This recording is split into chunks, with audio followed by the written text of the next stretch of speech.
que le moteur électrique, alors qu'un moteur électrique, je me suis trompé de mot, j'ai dit moteur, il faut dire machine, parce qu'il y a des transformateurs. Donc les transformateurs, c'est une machine électrique statique. Donc on s'occupe aussi de transformateurs. Donc qu'est-ce qu'il y a dans une machine électrique? Il y a en gros du cuivre, d'air et de l'isolant. Bon, alors il y a pas mal de labos de machines qui font pas mal d'optimisation de coûts, etc., pour avoir les meilleurs rendements, etc. Mais eux, ils s'intéressent pas tellement à l'isolation. Et il y a des spécialistes d'isolation qui s'intéressent pas tellement à la machine. Nous, on essaye de faire le lien entre les deux. Samuel, que tu m'as mis la photo de, que c'est bien, là, le 787, l'avion plus électrique de demain, celui de Boeing, enfin de demain, je devrais dire, il vole déjà, hein, d'aujourd'hui et de demain. Alors, comparativement aux autres, celui-là, il y a beaucoup plus d'énergie électrique à bord, parce qu'il y a 4 générateurs au lieu de 2. Généralement, les autres avions ont 2 générateurs. Alors, à titre d'exemple, on a travaillé avec Airbus sur l'avion plus électrique. Il y a combien de temps de ça? Il y a 5-6 ans. Alors, il y avait 11 laboratoires français qui étaient impliqués dans toute cette problématique. Des collègues de Lyon, de Toulouse, de Grenoble, un peu partout en France. Et le correspondant pour Airbus de tous les collègues, c'était moi. Donc, je connais un petit peu l'environnement, avion, et les problèmes électriques dans les avions. Ça nous donne à réfléchir sur ce que c'est que les problèmes de décharge partielle, etc. Si tu veux passer à la suivante. Voilà un peu le sommaire de tout ça. J'ai essayé de remonter un petit peu à l'origine. Qu'est-ce qu'un matériau conducteur et qu'est-ce qu'un isolant organique? C'est les deux matériaux, le cuivre et l'isolant organique, qui servent à fabriquer le émaillé standard. Là-dedans, il y a des décharges partielles. Enfin, on voudrait bien qu'il n'y en ait pas, mais bon, il y en a quand même. Et il faut savoir de où ça vient. Et pour ça, je pense qu'il est intéressant de consacrer un quart d'heure à comprendre la théorie de Paschen, y compris de savoir qu'est-ce qui se passe quand on change la polarité. C'est très différent. Là, on aura un peu repris tout ça. On va regarder qu'est-ce qui se passe dans les bobinages des moteurs électriques, comment appliquer cette théorie-là au bobinage des moteurs électriques, et particulièrement dans les machines alimentées en MLI, comme toute machine de l'aviation. Alors, il y a 2 cas très différents, le bobinage en vrac et le bobinage ordonné. On fera une petite conclusion qu'on va tailler ensemble. Alors, si vous voulez bien, c'est par le BOP. Je pense qu'il faut le rappeler, c'est pas évident. Qu'est-ce que c'est que du cuivre? Pourquoi ça conduit? Comment ça se fait que ça tient, que c'est solide, etc. Alors, j'ai été rechercher le portrait d'un atome de cuivre sur Wikipédia. Donc, vous avez un certain nombre de nucléons, il y a 29 protons, il y a 29 électrons, dont un tout seul qui est entré là-haut, là, c'est l'électron de la couche périphérique. Si vous vous souvenez de vos cours de terminale ou d'un peu après, il y a des histoires de niveau d'énergie.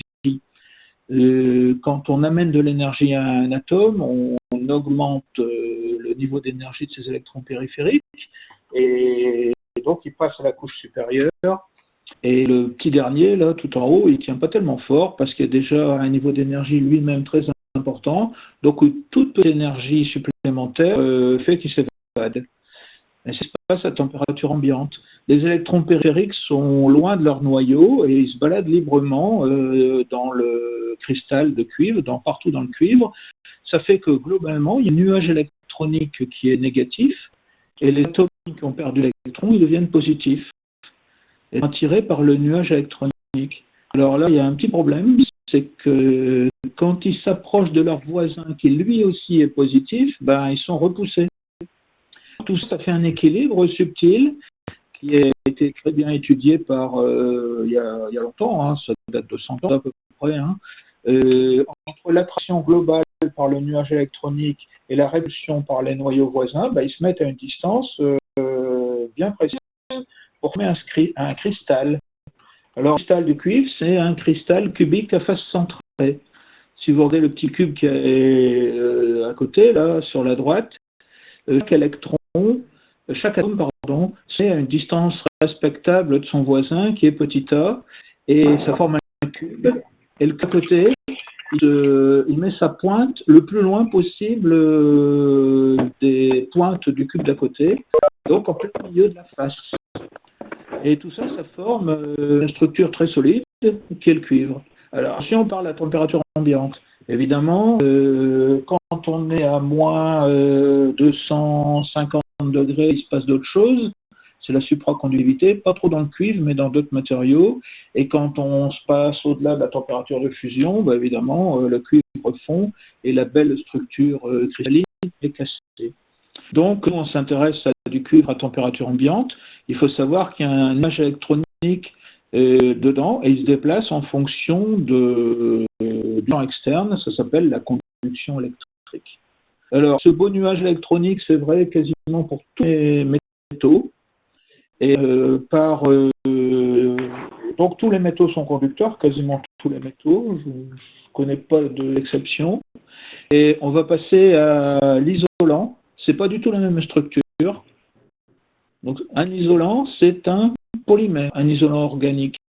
Alors polymère, c'est une structure à base de carbone. Alors l'atome de carbone, j'ai trouvé sa photo là et j'ai mis à côté. Il n'y a pas d'électron périphérique. Il termine par 4 électrons périphériques, il n'y en a pas un tout seul qui se balade. Et 2 électrons internes pour former 6 électrons total, c'est électriquement neutre. Alors, si vous avez des vagues souvenirs de vos cours de chimie, il y a une liaison, il y a un équilibre quasiment parfait qui se fait à 8 électrons périphériques. Donc l'atome de carbone a tendance à piquer l'électron de ses copains à côté, mais il ne pique pas vraiment, il les met en commun. Donc un atome de carbone s'entoure de 4 atomes d'autre chose, par exemple de l'hydrogène. C'est la structure la plus simple, c'est le polyéthylène. Alors ça forme une molécule très longue, qui fait peut-être 1000 fois son diamètre, et ça fait comme des nouilles. Toutes ces molécules sont enchevêtrées, et puis ça fait un matériau qui n'est pas tellement rigide, qui n'est pas non plus liquide. Il est entre les deux. Il est souple parce que c'est une structure enchevêtrée. On appelle ça une structure amorphe. Alors le métal, c'est une structure cristalline. Bon, il existe des isolants cristallins, mais pas beaucoup. Donc il n'y a pas d'électrons libres dedans. Alors je dis pas, c'est en idéalisant. En pratique, il y a bien de temps en temps une liaison de valence là qui casse, et puis ça fait qu'il y a quelques charges là-dedans. Elles ne sont pas tellement mobiles, elles sont plutôt bloquées dans la structure. Ça s'appelle plutôt des charges d'espace. Donc conclusion, pour les matériaux isolants, c'est très isolant parce qu'il n'y a pas d'électrons libres ou très très peu. Et le vieillissement se fait par rupture de ces longues chaînes. C'est le bout qui ne va pas, quoi. Alors, il peut avoir des électrons arrachés accidentellement par, je sais pas moi, un bombardement ou je ne sais quoi. Vous savez, dans la nature, il se passe des tas de trucs un peu aléatoires. Hein. L'univers n'est pas aussi stable qu'on le décrit par l'atome de Bohr qui est à côté. Après, on a appris avec la mécanique quantique que c'est beaucoup plus compliqué que ça. Et de temps en temps, il y a des événements bizarres qui se passent, qui arrachent l'électron, qui cassent la liaison de valence. Et puis, c'est ce qu'on appelle le vieillissement. Normalement, l'isolant qui vieillit pas trop, il y a très bonne rigidité diélectrique. En gros, la louche plus que l'air. Hein. S'il veut passer à la suivante, Samuel, merci. Alors, on fait un fil. On ne le fait pas avec le polymère simpliste que je vous ai donné avant, parce que celui-là, il fond assez vite. On le fait avec des polymères plus sophistiqués.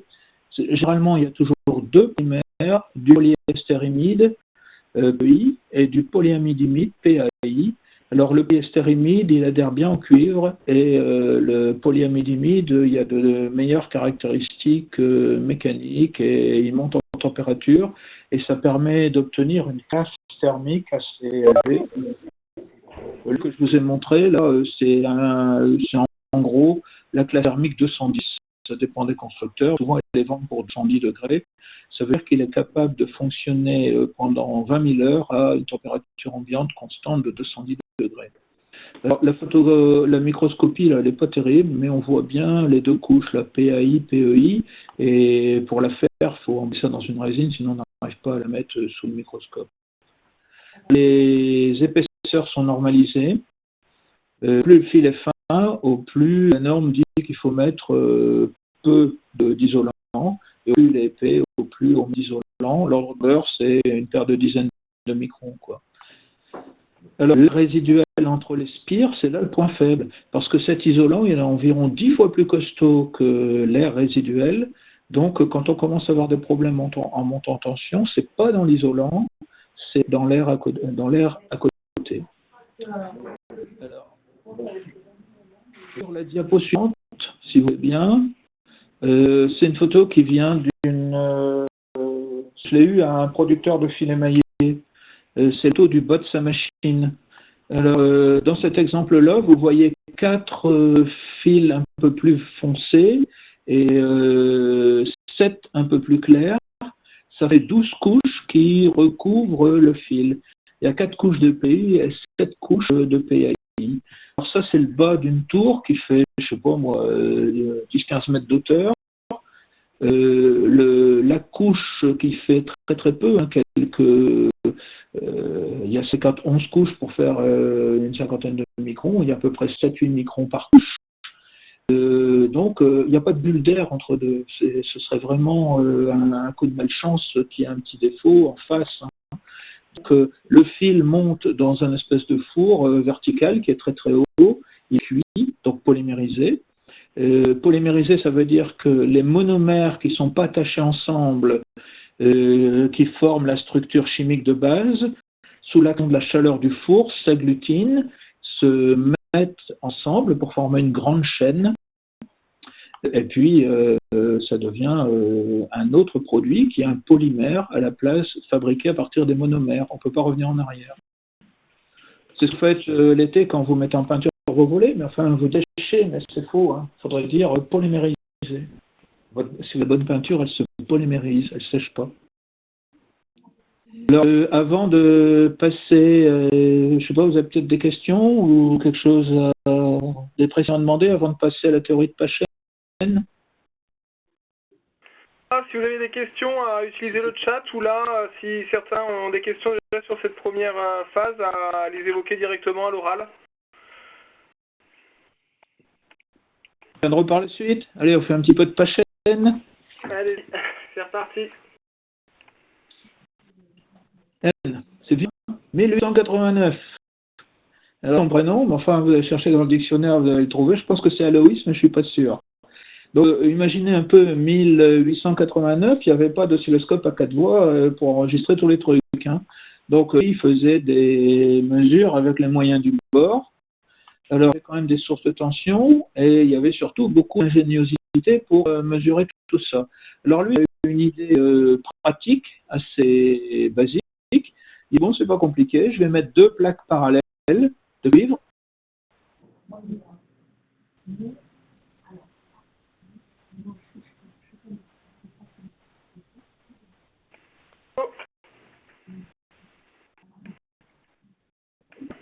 Parallèle dans lequel il y aura un champ électrique. Elle a quand même mis une résistance de protection pour pas tout court-circuiter.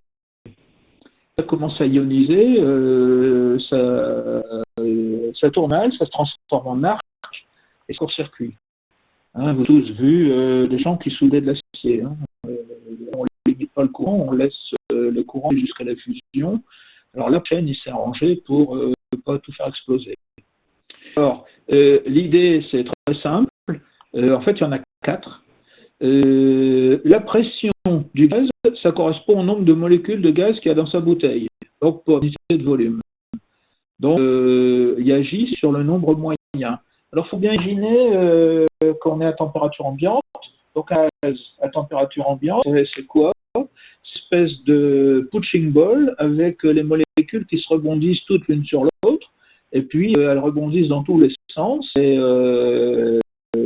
voilà, un peu comme quand vous mettez 10 enfants déchaînés, bien énervés, dans une petite piscine à boules comme il y a dans les parcs de jeux. Là. Il y a des boules qui vont partout. Alors, l'agitation thermique crée spontanément des électrons libres arrachés à leur atome. Bah, ça, c'est le problème de la mécanique quantique. Enfin, c'est pas le problème, c'est la nature qui fait ça. La matière n'est pas infiniment stable. Il y a toujours des accidents qui arrivent, et puis un électron qui se barre pour des raisons naturelles qui sont liées à des choses qui nous dépassent largement.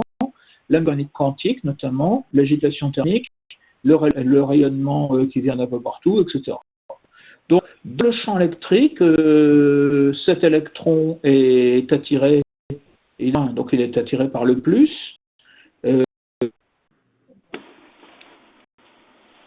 par force de Coulomb, accélère rapidement. Et donc, c'est égal m gamma. Donc, si vous appliquez une force à un objet léger comme un électron, il s'accélère et il prend de l'énergie cinétique.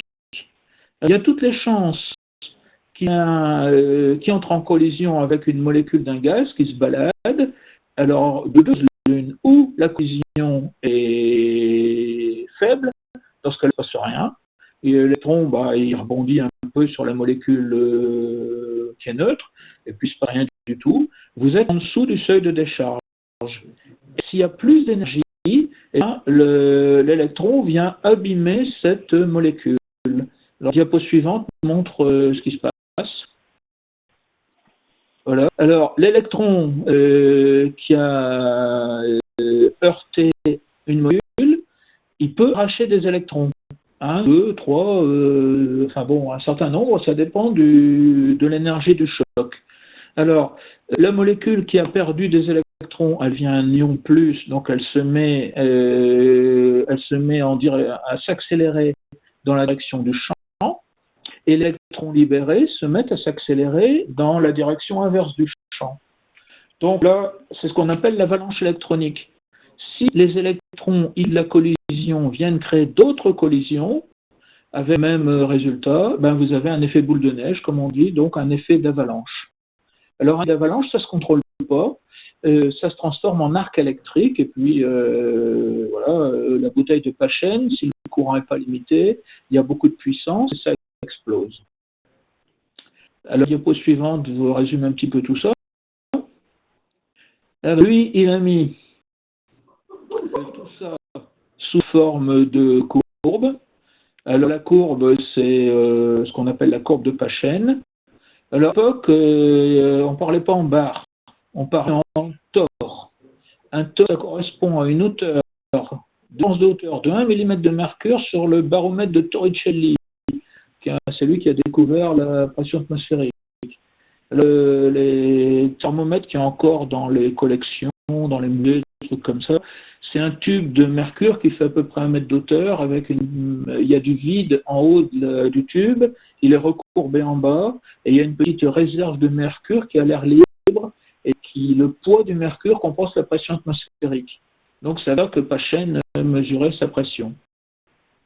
Alors, avec des électrodes métalliques, l'avalanche électronique est entretenue par la source. Donc, les électrons qui sont libérés par collision, là, ils peuvent s'en aller par la source et revenir de l'autre côté, par le circuit électrique. Donc, l'effet boule de neige, il continue, quoi. Alors, vous avez du courant et de la tension en même temps, donc la puissance dans le volume d'air, donc chauffe, et l'agitation devient plus importante, et puis ça fait un arc électrique. Paschen, il a établi une formule empirique qui a la tension de claquage, donc en anglais breakdown voltage, c'est pour ça que j'ai gardé BW, et qui est définie par la célèbre formule de Paschen avec un log dedans, qui dépend de constantes, la constante A, la constante B, et gamma qui est une autre constante qui dépend des émissions secondaires. la formule de Paschen utilise des coefficients qui ont les unités de Paschen. Donc, bon, à l'époque de Paschen, c'était des torts et des centimètres. Et ben, il faut faire avec, quoi. Alors, diapo suivante, je vous ai le problème du calcul mental. J'ai demandé à l'ordinateur de le faire pour moi. J'ai mis des bars et des microns. Ça, on sait ce que c'est. La tension de claquage, ça va, on a gardé la même unité, c'est les volts. Donc, il y a que pour 1 mm d'air, à peu près, 1000 microns, vous avez une tension qui vaut 4 kV. La tension n'est pas linéaire. Pour 10 mm d'air, vous n'avez pas 40 kV, vous avez moins que 40 kV. Donc, quand on dit rigidité diélectrique de l'air, c'est 3 kV par millimètre, c'est assez approximatif. C'est pour une distance donnée. Si vous prenez 1 mètre, c'est beaucoup moins. Si vous prenez 100 microns, c'est beaucoup plus. Alors, cette courbe, elle présente une particularité qui se trouve aux environs de 10 microns, là, et à 36 volts, c'est ce qu'on appelle le minimum de Paschen dans l'air. Je vous ai tracé la courbe dans l'air. Hein. Donc, si vous regardez, ne serait-ce que sur Wikipédia, vous avez tous les coefficients. C'est un collègue de Toulouse qui a fait l'article Wikipédia. Vous pouvez faire confiance, et il a mis les bons. Par exemple, à 10 microns, vous avez une tension de 306 volts environ, c'est le minimum de Paschen, ça c'est la température ambiante. Alors, et puis après ça remonte. Si vous êtes en dessous de 10 microns, il faut une tension plus élevée.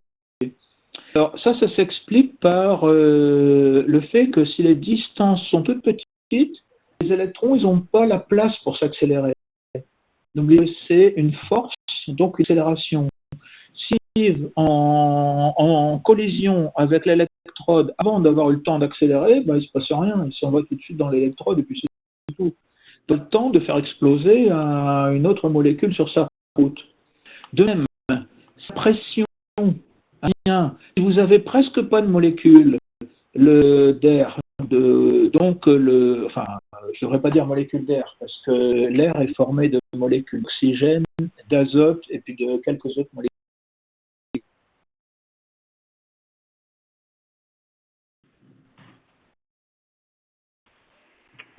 Vous avez très peu de molécules de ces gaz qui sont dans l'air.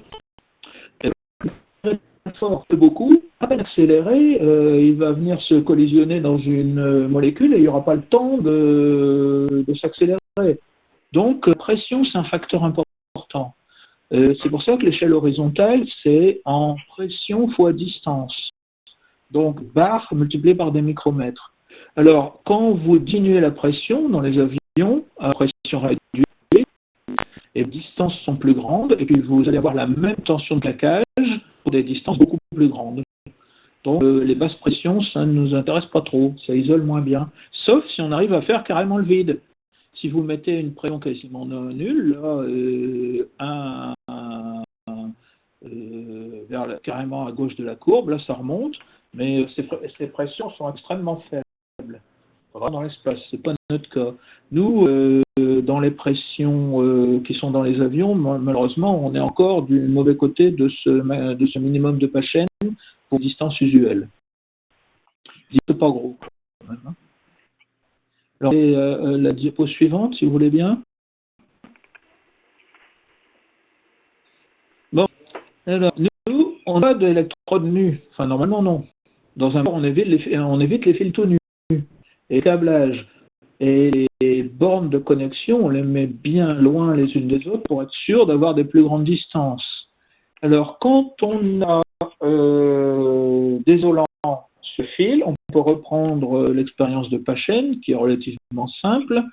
On se trouve avec un EG dans l'air, qui est différent de champ électrique dans l'isolant. C'est de l'électrostatique, c'est des calculs assez simples si vous êtes en champ uniforme, mais extrêmement embêtant à faire si vous êtes en champ pas uniforme. Bon, dans ce cas-là, on a les logiciels d'électrostatique qui nous aident. On peut calculer la tension au bord de l'air, c'est celle-là qui nous intéresse.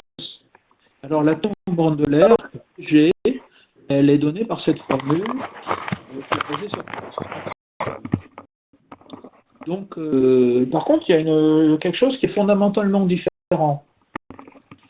Si vous regardez cette formule, si vous mettez epsilon R qui vaut 3,4 pour les isolants usuels, vous retrouvez avec un dénominateur relativement plus faible que si c'était avant.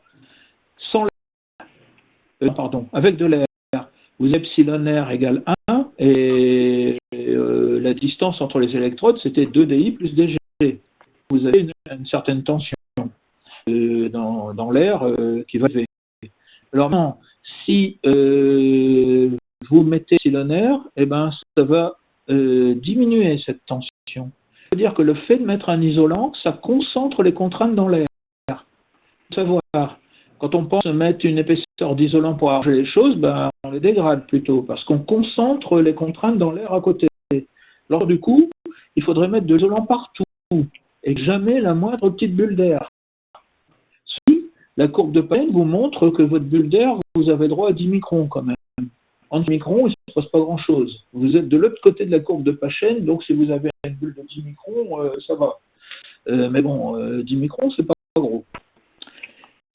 Bon, mécaniquement, qu'est-ce qui se passe là-dedans? Imaginez qu'il y ait une avalanche dans l'air. L'avalanche dans l'air va créer des charges qui vont se déplacer. Les ions vont aller dans le sens du champ. Donc, les ions lourds vont venir bombarder la surface isolante côté moi. Et les électrons légers vont aller bombarder à une vitesse plus élevée l'autre isolant. Alors, si vous avez un bon isolant, et ben, c'est tout, ça fait une barrière. Ça peut passer. On appelle ça barrière diélectrique. Le diélectrique forme une barrière. Donc, les charges qui arrivent sur la barrière, ben, elles ne peuvent pas bouger, elles restent là. Ça fait des charges de surface. Je fais un petit dessin, c'est la diapo suivante.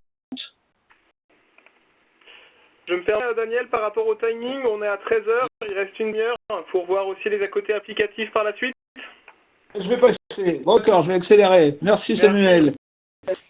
Voilà, l'avalanche dans la zone là, verte, elle a créé des charges opposées. Donc, vous voyez, les moins sont du côté du plus, les plus sont du côté du moins. Donc, dans la bulle verte, le champ est réduit. Alors, donc, c'est une dp qui se met dans la petite bulle d'air, là, la petite bulle verte, pardon, c'est de l'air aussi, elle va s'arrêter naturellement. Parce que l'espace qui vont venir se bloquer. Alors, si on fait beaucoup de dp, ben, il va y avoir des charges partout, et puis ça va s'arrêter. C'est le cas de la diapo suivante. Qui va passer, voilà. Au bout d'un certain temps, vous changez complètement votre surface d'un côté, en moins, la surface du bas en plus, et puis la dp s'arrête. Donc on dit c'est pas mal pour les dp. Il y en a plus, puis après il n'y en a plus. Alors comment les mesurer, ces dp? Ben, à chaque fois que vous avez bombardement d'une surface, vous avez des électrons qui bougent à l'intérieur, ça crée une réaction par couplage capacitif et ça fait des électrons qui bougent dans le circuit extérieur. Et ben, pour mesurer les électrons qui bougent dans un fil, ben, qu'est-ce qu'on met? Un ampèremètre tout simplement. Le problème c'est qu'il faut ça bouge vite et pas longtemps, donc il faut mettre non pas un ampèremètre mais un gyroscope rapide avec une sonde ultra rapide. C'est la courbe suivante qui vous montre une dp. Donc, c'est une décharge très courte. Vous regardez l'échelle, là, elle est en nanosecondes. Donc, au bout de 20 nanosecondes, il n'y a plus rien, quoi. Elle s'est arrêtée. Il y a eu une ionisation de la petite bulle verte, là. Et puis, terminé. Le courant est relativement faible. Là, on a mesuré 16 microampères. C'est un côté aléatoire, hein. Donc, c'est pas toujours 16 microampères. Hein. Des fois, c'est plus, des fois, c'est moins. C'est plus de tension. Il y a plus de dp. Et puis, elles sont plus nombreuses et plus intenses. Voilà. Maintenant, on va regarder l'inversion de polarité. Évidemment, si vous changez la polarité de votre source, par exemple en alternatif, on change les polarités de temps en temps, et bien les charges d'espace, elles ne le savent pas, vous avez changé votre polarité, donc elles restent bêtement sur la même armature. Donc maintenant, les charges d'espace qui sont bloquées sur l'armature, elles viennent renforcer votre champ électrique. Donc pour l'annonce suivante, vous allez avoir plus de contraintes sur l'air. Et donc déclencher les mécanismes d'avalanche pour des tensions extérieures plus faibles. J'ai résumé ça sur la diapositive suivante. admettons que vous ayez un matériau complètement vierge, complètement chargé, vous l'alimentez en alternatif, à la première front de montée, vous allez avoir un premier front d'EDP qui vont apparaître à un premier seuil, et vous allez avoir votre mécanisme de compensation qui va arrêter les DP. Il faut bien voir qu'à l'échelle d'une sinusoïde, on est en millisecondes. Dans les DP, on est en nanosecondes. Donc, il y a 1 million de fois plus rapide. Donc, il va y avoir beaucoup d'épées sur le petit bout de fin de sinusoïde là, qui est là-haut. Donc, pour les DP, c'est quasiment comme si c'était du continu.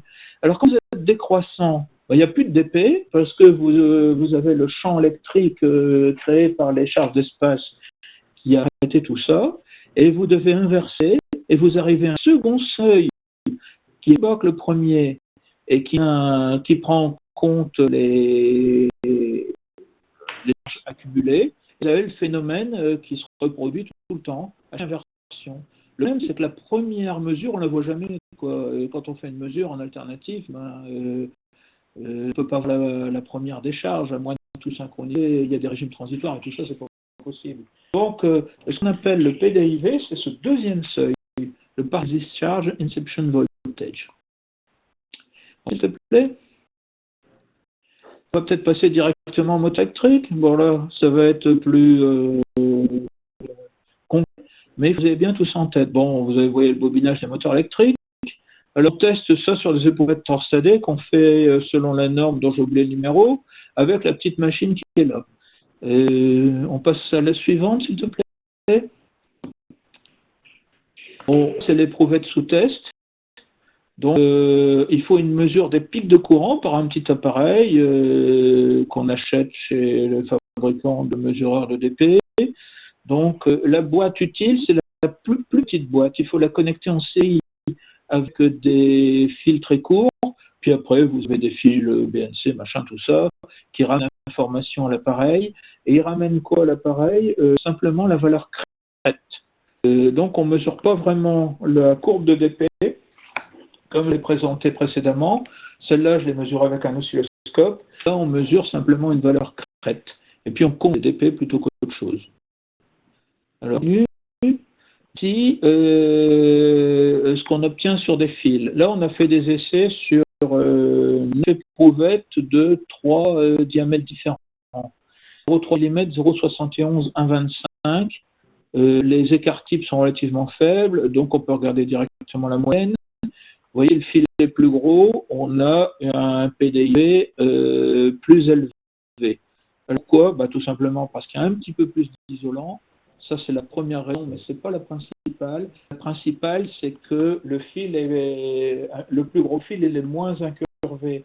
Donc, le champ, il est plus uniforme. N'oubliez pas qu'on travaille à l'échelle des micromètres. Donc, un fil de 1,25, il y a une faute de frappe, là, c'est 1,25 mm 125, enfin vous avez rectifié. Donc, le 1,25 mm, il est très gros à l'échelle microscopique par rapport à un 0,3 mm qui est déjà assez gros, quoi.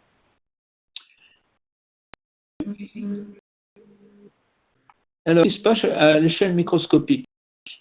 J'ai représenté un fil, là, 2 fils côte à côte, interspire ou une éprouvette normalisée, comme vous voulez.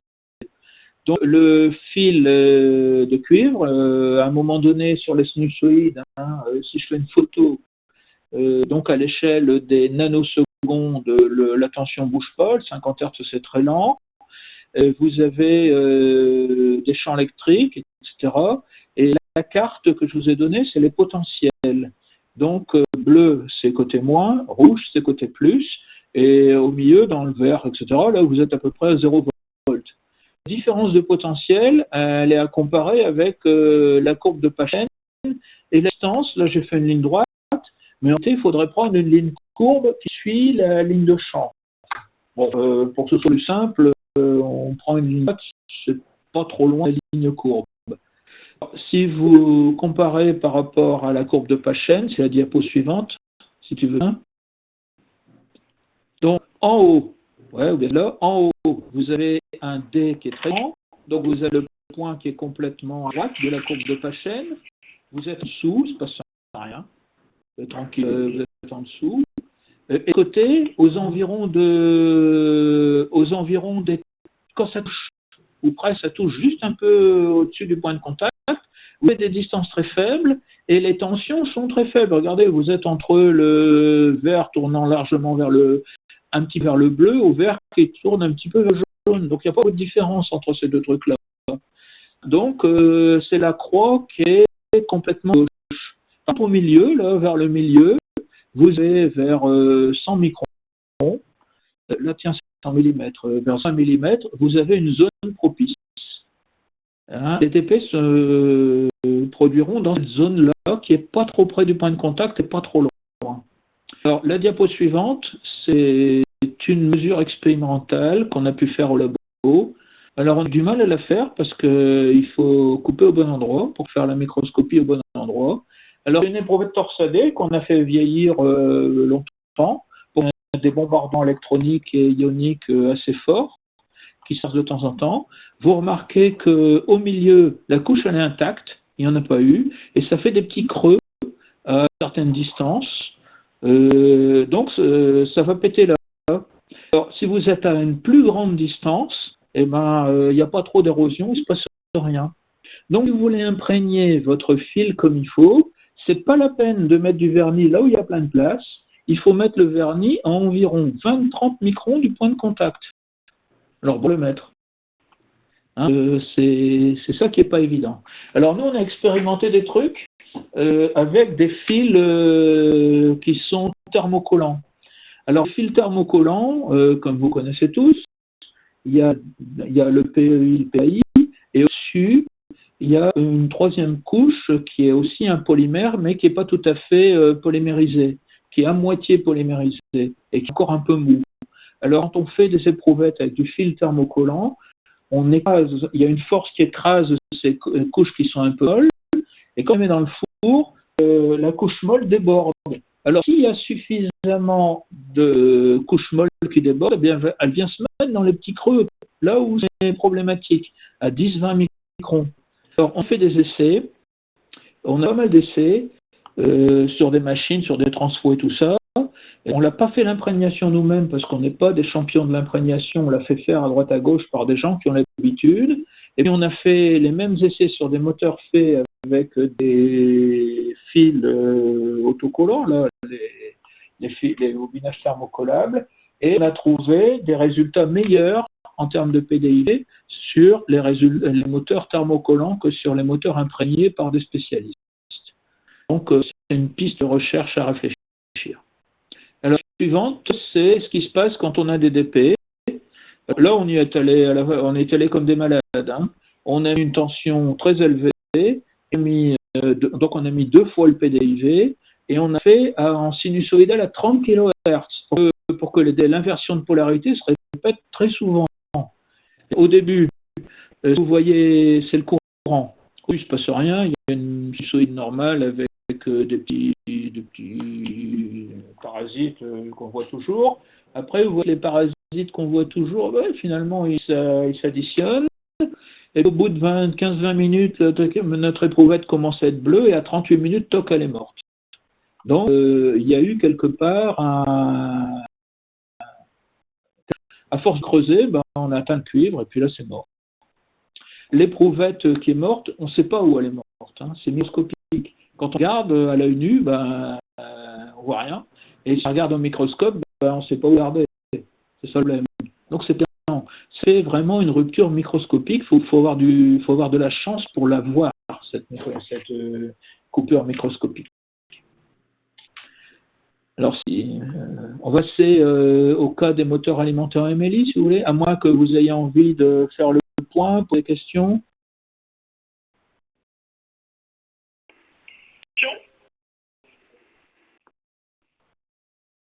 Sur une machine classique, alimentée en sinus, pas vraiment une machine, que c'est prouvé de torsadé. On va les poser sinon au travers du chat au fur et à mesure. Ouais. Bon, si on va continuer sur les MLI, les questions elles arriveront à la fin. Alors, ce schéma, on a un pont avec 3 bras. les bras B et C connectent chaque phase tantôt au plus, tantôt au 1. Donc, tension composée, elle est soit égale à plus EB, soit égale à moins EB. Là, c'est tracé pour un EB égale 540 volts, c'est le bus HVDC des avions. Bon, alors, ça c'est vu globalement. Si on regarde de plus près, c'est la diapo suivante. En fait, souvent, à ma sens, je n'ai jamais vu le contre-exemple. Et peut-être, la Chine, quand il y a un onduleur MLI, c'est très très souvent couplé en étoile. Et l'autre n'est jamais connecté. Vous trouvez avec des tensions réparties entre les bobines, mais ce n'est pas la tension composée qui est répartie entre les bobines, c'est la tension simple. Quand vous faites le calcul, la figure est issue d'une petite simulation avec un logiciel électronique de puissance, et vous voyez que les tensions simples sont un petit peu compliquées. Elles sont composées d'impulsions positives, après au changement de signe, il y a des impulsions bipolaires, après des impulsions négatives. Là, du point de vue d'isolation, il se passe beaucoup de choses. Les impulsions positives, elles vont toujours renforcer les charges d'espace qui vont se déposer. Donc, faire une espèce de moyenne. Donc, les impulsions positives, c'est assez relax. Il y aura des DP sur la première, la deuxième déjà beaucoup moins, puis après il n'y en aura plus, grosso modo, parce que l'équilibre électrostatique dans la bobine est fait. Alors, si la demi-période dure vraiment longtemps, les charges, elles finissent par partir à cause des problèmes de conduction électrique dans les isolants. Les isolants ne sont pas parfaits, donc les charges ne restent pas in aeternam. Pour une charge, 20 millisecondes, c'est un temps très très long. Donc, on a une paire qui s'en va par conduction et prend encore une petite DP de temps en temps pour compenser celles qui s'en vont. Mais globalement, très peu. Là où ça score, c'est quand on a une impulsion qui a un front bipolaire. Par exemple, je prends les impulsions qui sont à peu près au milieu, là, elles passent brutalement de plus 180 volts à moins 180 volts. Donc là, vous avez brutalement une inversion de polarité. Donc les charges d'espace accumulées sur vos surfaces isolantes, elles vont dans le mauvais sens. Donc là, il y aura des DP. Et manque de peau, vous refaites l'inverse quelques microsecondes après. Donc là, c'est catastrophique, cette zone-là. Donc il y aura des DP dans la zone du milieu, là, environ oméga T égale 90 degrés, quelque part. Et après, l'alternance positive, ça va être plus relax, il y aura moins de DP. Donc, il n'y a pas des DP à chaque impulsion de découpage. Il y a des DP à chaque inversion de polarité de la composante basse fréquence, à 50 Hz. C'est une constatation qui a été faite par beaucoup, notamment par les collègues de Toulouse, par des gens les collègues italiens aussi. Maintenant, c'est bien acquis. C'était pas évident il y a une dizaine d'années. Il y a une dizaine d'années, la communauté universitaire n'était pas trop au fait de tous ces trucs-là. Maintenant, c'est bien fait. La suivante va vous donner ce que fait une impulsion. Alors là, on a fait une petite manip, on a pris un générateur rapide, vous voyez, ça monte assez vite. Le de temps, c'est 1 microseconde pour toute la largeur de la courbe. Donc, j'ai mis un générateur IC, un front très raide, qui est connecté à un câble de 5 mètres à une machine standard, une petite machine pas trop lourde pour pouvoir la déplacer facilement. Alors, vous voyez qu'il y a une impulsion qui monte à peu près à 1100 volts. Donc, après le double du PDIV, le double de la tension continue. Donc là, vous dépassez largement le PDIV. Les pics de tension vont créer des DP s'il n'y a pas de mécanisme de compensation et tout ça. Alors, si vous étiez en sinusoïdal, même 400 volts, 400 racine de 2, ça fait dans les 550. 550, vous étiez en dessous du PDIV, donc il ne se passe rien. Le front raide qui crée une surtension, et surtension qui crée la DP. Le front raide qui crée la DP, c'est la surtension qui le suit. Donc toujours attention au front raide, ouais, mais on parle mal, là. On devrait dire attention aux surtensions qui suivent le front raides. Bon, c'est difficilement dissociable. Suivant. Alors, il y a des études sur les bobinages en vrac. Alors, le bobinage en vrac, vous savez, c'est utilisé sur 80% un pourcentage des machines. Hein. J'ose pas dire un chiffre, mais j'allais dire 90%. Vous savez mieux que moi, mais c'est vraiment beaucoup. Alors là, on a pris une bobine, un moteur du commerce. Là, celui-là, il y avait 41 spires. Et on a une étude de statistique pour savoir quelle est la probabilité que le premier fil soit à côté du deuxième. Sur cette courbe, en horizontale, vous avez la différence maximale entre les numéros des fils. Donc, un, c'est le premier fil, numéro 2, c'est le deuxième, et ainsi de suite. Donc, le fil d'entrée porte le numéro 1, et le sortie porte le numéro 41. Donc, la différence maximale de numéros, c'est 40. Alors, la probabilité d'avoir deux fils côte à côte avec 40, 10 de numéros, elle n'est pas faible. Elle vaut environ 11%. Compter 39, c'est beaucoup plus important. C'est pas loin de 20%. 38, c'est plus que 20%. Donc, au bobinage en vrac, c'est intuitif se dire, bof, j'ai vraiment pas de bol si le premier fil se trouve à côté du dernier. Et bien, la pratique, c'est pas si vrai que ça. Il y a quand même 10% de probabilité, et puis que le premier se trouve à côté de l'avant-dernier, le deuxième à côté du dernier, c'est quand même environ 20%. Alors, ces statistiques sont basées sur un tirage aléatoire. Quand vous faites une machine, votre machine à bobiner, elle fait en vrac, mais c'est pas sûr que ce soit aléatoire. Il y a quand même un certain ordre. Bon, ça mélange un peu, ça fait un ordre qu'on ne connaît pas, mais un ordre quand même. Je pense que cette approche est un peu pessimiste. Le problème, c'est qu'on n'a pas de données statistiques sur la façon dont les bobineuses rangent leurs fils. Donc, alors, si on passe à la diapo suivante, on vous montre une solution au bobinage ordonné. Ça, c'est machine bobinée par dent. Comme vous voyez le bobinage, il est complètement rangé là. Toutes les spires sont bien à leur place autour d'une dent et chaque bobine est connectée en série avec l'autre, etc. Donc on peut faire ça, il n'y a pas de problème. Mais on a fait un essai sur une machine à 24 dents. Ça, cette photo-là, c'est une autre photo. Enfin, bon, je n'avais pas la photo de la machine expérimentale, j'ai tant piqué une sur Internet. La bobine numéro 1, elle est en rouge, la bobine numéro 2, elle est en noir, la bobine numéro 3, elle est en bleu, et puis ainsi de suite, jusqu'à la bobine numéro 8.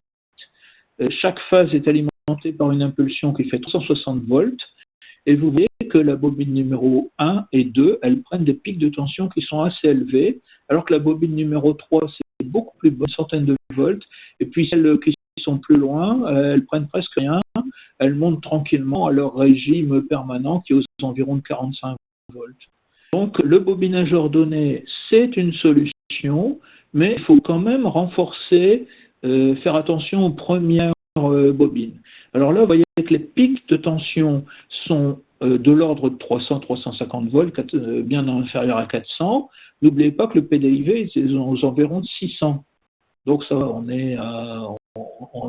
Cette machine-là, si elle est comme ça, on peut en dire qu'elle sera exempte de DP tant qu'elle n'a pas trop vieilli. Parce qu'en vieillissant, le PDIV diminue.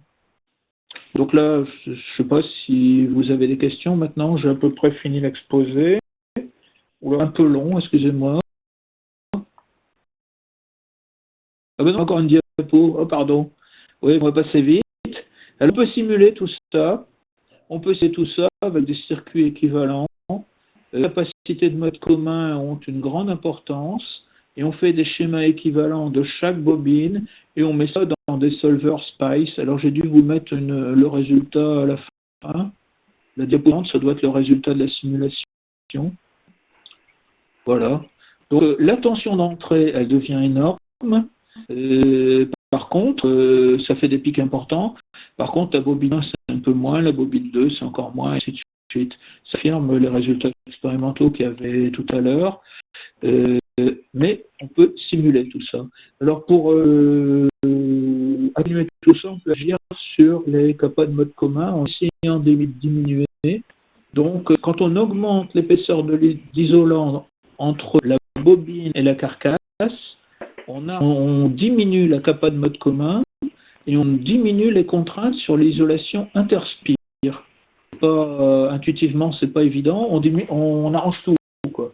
On diminue l'isolation de mode commun entre la bobine et la carcasse, mais aussi en interspire parce que les phénomènes de propagation et tout ça sont moins contraignants. Bon, ça, c'est la dernière. Non, il y a encore la conclusion. La conclusion, on va la lire ensemble. C'est tout simplement ce que je viens de dire. Les décharges partielles sont des avalanches électroniques qui ionisent des volumes microscopiques d'air. Donc, on va voir que tout ça, ça se passe à l'échelle de 10-15 microns. Ce DP crée un bombardement des surfaces isolantes, des électrons légers et rapides côté plus, et des ions plus lourds et plus lents côté moins. Alors, le fait plus de dégâts, ça, j'en sais rien, mais il y a des bombardements des deux côtés. De toute façon, ça s'avère tout le temps. Donc, les fils prennent les deux. Le bombardement crée des charges d'espace sur les fils. L'espace diminue le champ électrique dans l'air ionisé. Stop naturellement des charges. C'est ça s'appelle partiel. Chaque DP ne dure quelques dizaines de nanosecondes. C'est très très court. Donc pour la durée, bonjour, c'est assez compliqué. Le seuil d'apparition des DP, qui s'appelle le PDIV, dépend de la pression de l'air et de la longueur de la ligne de champ suivie par les électrons et les ions. À l'échelle microscopique, les fils sont distants. 10-20 microns, c'est beaucoup. Pour un électron, par rapport à la taille d'un électron, c'est vachement grand, quoi. La taille d'un électron, je suis en train d'aller là au seuil de la physique quantique. Les physiciens purs et durs, ils me diraient, tu dis une bêtise, c'est n'importe quoi, on ne peut pas définir la taille d'un électron, on peut définir sa masse et sa charge, mais pas sa taille. Enfin, à notre échelle à nous, de constructeurs de machines, c'est vraiment tout petit. Plus qu'un atome. Et un atome, c'est déjà des picomètres. Alors, les DP érodent les isolants par bombardement, et à force d'éroder, on finit par percer. Les surtensions brèves dues au front raide de la MLI sont méchants quand ils dépassent le PDIV. Donc là, à vous de voir. Si le bobinage est bien ordonné, que les tensions se répartissent bien, qu'il y a des capacités de mode commun relativement faibles, on ne va peut-être pas dépasser le PDIV. Dans ce cas-là, on est tranquille pour 20 ans. Si on passe le PDIV, on va créer des petites charges d'espace, des petites décharges partielles qui vont éroder, puis ça va vieillir beaucoup plus vite. Alors, les premières spires des premières bobines sont plus cibles, parce que c'est là qu'a lieu les pics. Les bobines.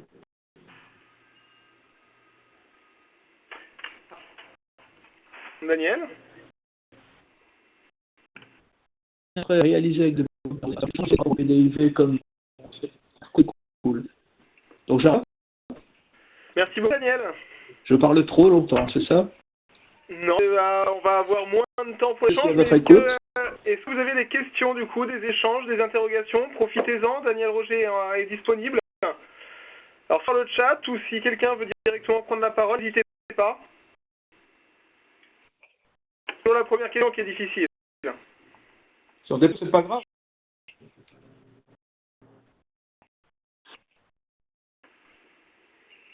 Des questions sur ce volet de décharge partielle?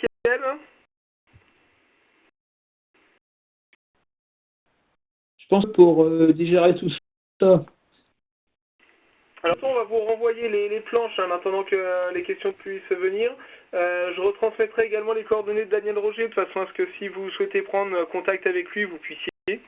Là-dessus, on arrive. Je regardais si certains m'avaient posé des questions, mais je n'ai pas de questions du coup. Donc, je suis intéressé par vos questions parce que moi je suis dans le monde universitaire. Des fois, on a beaucoup de contacts avec les industriels, mais souvent il y a aussi des problèmes particuliers auxquels on n'attend pas. Les gens ont un retour d'expérience qui est très intéressant à analyser et puis à échanger là-dessus, quoi. Alors, une première question, du coup, quand même, d'un industriel, c'était de savoir un peu l'état de l'art en matière de simulation pour prévenir justement ces décharges partielles. Là, on a vu les cas expérimentaux. Qu'est-ce qu'il en est au niveau de la simulation?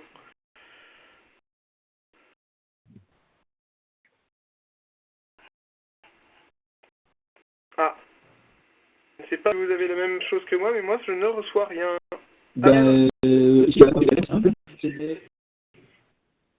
Excusez, coupé, Daniel, je ne sais pas si vous pouvez reprendre. Tu m'entends pas? Si c'est bon, dis là, c'est bon. Allez, du coup, simulation, qu'est-ce qui se fait?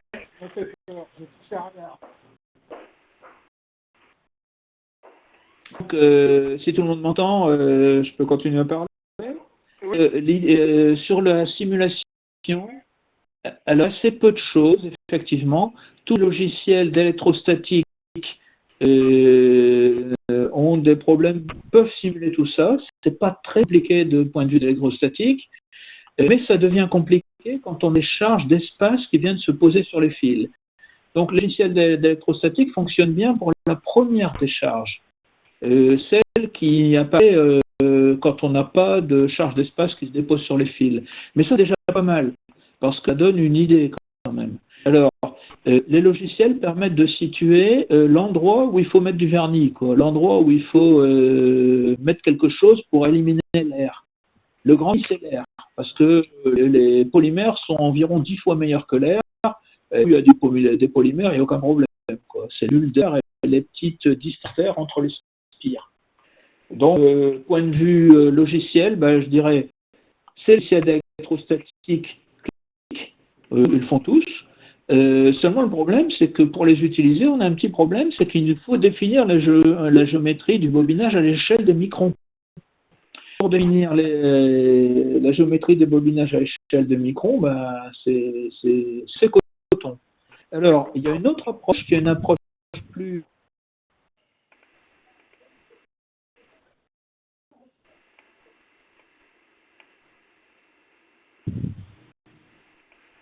Allô, ça a coupé encore. Maintenant, on utilise aussi. On met plusieurs sur le bobinage. Je dois faire. Je vous entends, c'est bon, c'est revenu. Comment couper éventuellement. Comme truc. Bref. J'ai la caméra, je sais pas le faire, ça. C'est pas grave, je suis pas pro. On va finir dans 2-3 minutes, donc... Donc, les logiciels basés sur des schémas équivalents, ça, il y en a pas mal. Notamment Spice. Et puis, Saber. Pas mal de collègues qui travaillent avec Spice et Saber sur des modèles faits avec des modèles a priori, c'est des boîtes noires. Pourquoi qu'un certain nombre de spires, ça fait un circuit RLC qu'on a mesuré avec des analyseurs, puis on assemble tout ça pour former une espèce de schéma équivalent assez compliqué qui permet de calculer les tensions interspires. Et ces tensions interspires, si en gros elles restent inférieures au PDIV, on est tranquille. Une autre question concernant les décharges partielles, l'évolution des décharges partielles en fonction du vieillissement des matériaux. Est-ce qu'il y a des études, des recherches sur cette question-là? Il y a pas mal de choses. Nous, personnellement, on a travaillé là-dessus il y a 7-8 ans. Quand on fait vieillir du fil émaillé, la belle structure que je vous ai montrée des grandes fibres, là, elle est moins bonne. Ça fait un des plus petites fibres de polymère. Les macromolécules se coupent en morceaux et ça va beaucoup moins bien et le PDIV diminue. Et on peut même, les PDIV diminuent et la capacité augmente. On peut corréler l'augmentation de la capacité interspire à la réduction du PDIV et faire des systèmes qui permettent d'estimer la durée de vie de la machine. Alors, ce qu'on a fait, c'est du vieillissement thermique. Le vieillissement thermique, il est global dans un four, donc c'est toute l'éprouvette qui vieillit. Le vieillissement électrique, c'est plus compliqué parce que c'est un vieillissement ponctuel. Et ça, ponctuel sur des surfaces qui font des microns carrés, on voit pas grand-chose. Une autre question que je prends du coup, des études existent-elles pour les correspondances en DC? Qui ont les correspondances en quoi? En DC, en courant continu. Malheureusement, pas trop.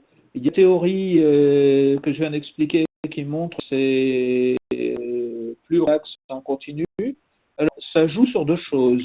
Le PDV, il est un peu plus élevé, mais c'est pas là le problème. Le problème, c'est la fréquence des DP.